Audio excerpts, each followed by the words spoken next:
Hey everyone! If you play video games, you get used to accepting some strange concepts and ideas, although there are some games that were made when probably they shouldn't have. The video games in this video take everything to a whole new level of weirdness and also make you wonder just who they were made for.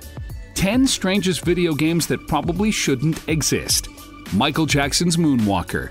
Speaking of weird, Sega was showing off its graphics capabilities in an inexplicable company-funded launch title, Michael Jackson's Moonwalker. Based on the King of Pop's music video collection and short film, Moonwalker has two objectives: save little kids hiding in closets, fight criminals with your smooth dancing skills. The ridiculousness of this game is only amplified when you use Jackson's special move, which forces all enemies on screen to break into a serious dance sequence. There's even a crotch-grabbing move that parents weren't too happy with. McDonald's Treasure Island. McDonald's has a surprisingly large collection of video games that you probably don't want to play. McDonald's Treasure Island adventure is unapologetically capitalistic. Ronald McDonald goes around beating up tomatoes and penguins until they give up their pieces of the treasure map. This game is seriously ruthless. Fortunately, it didn't succeed, and the game didn't last longer than a couple of months, and probably the reason behind McDonald's not producing a sequel. The Stanley Parable. The best way to explain the Stanley Parable is probably just to make someone play it. The game has you play as Stanley, who works in a small office just typing in whatever is displayed on his computer screen. That's not the part you play. Instead, you explore the building because you stop receiving commands on the screen. Between the numerous paths you can take, the way the narrator is constantly talking about your actions, whether disappointed in what you did or trying to influence what you will do, it's very weird indeed. LSD. This wasn't a game of the traditional sense. You progress through different days of tripping on LSD without any real goal, so that part makes sense, and the game graphics are as visually traumatic as you think they'd be. We're just guessing, but those upstanding citizens probably lost their minds and finished themselves off after playing this for more than an hour. Left us wondering just how many people did LSD after playing this.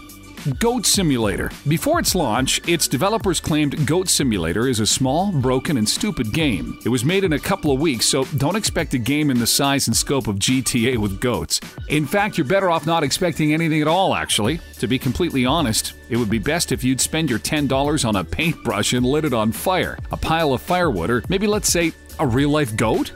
Samba De Amigo. Fun with maracas. Happy, fun Latin music. Samba De Amigo is peppy and upbeat. Playing this game feels like you're on a hallucinogenic drugs. And people watching you flick around maracas to match the monkey's movements will probably think so too. The weirdest thing about Samba De Amigo for the Dreamcast isn't even the game itself. It's the setup for playing the game that's difficult. Each maraca is plugged separately into a bar at the player's feet, and the bar uses sensors to triangulate where the maracas are in relation to it.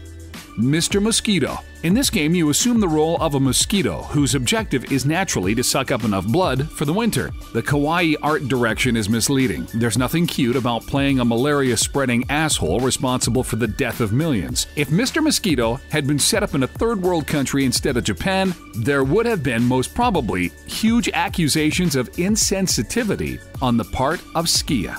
Playboy The Mansion. Playboy The Mansion, inexplicably starring a young Hugh Hefner in a universe where the Playboy Mansion already exists. The game is meant to walk through the history of Playboy. Instead, it all plays like an odd version of The Sims with a Playboy reskin. The goal is to make the magazine, but also to form relationships with the business partners and romantic interests that fit in and out with Hugh's life. The only difference, of course, is the amount of nudity, something parents were angry with upon the game's release.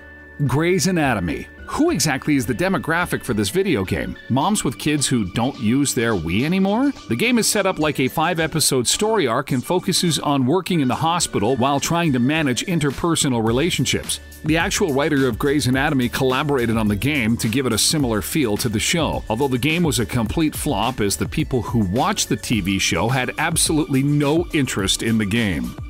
Rapelay. Unfortunately, this is a video game that was actually made. The game put players in the shoes of a man who stalks and rapes a mother and her 2 daughters. The main goal of the game is to break the women by repeatedly raping them until they become complacent sex slaves. The game has a story mode that involves groping the women on a subway train, taking them captive, and turning them into sex slaves. It features a detailed sex simulator where players can select different positions. Absolutely disgusting. This is one game that definitely shouldn't exist. That's it for this video. Please leave us a thumbs up for this video if you enjoyed it, and don't forget to subscribe to our channel for future videos just like this one. Thanks for watching and have a great day.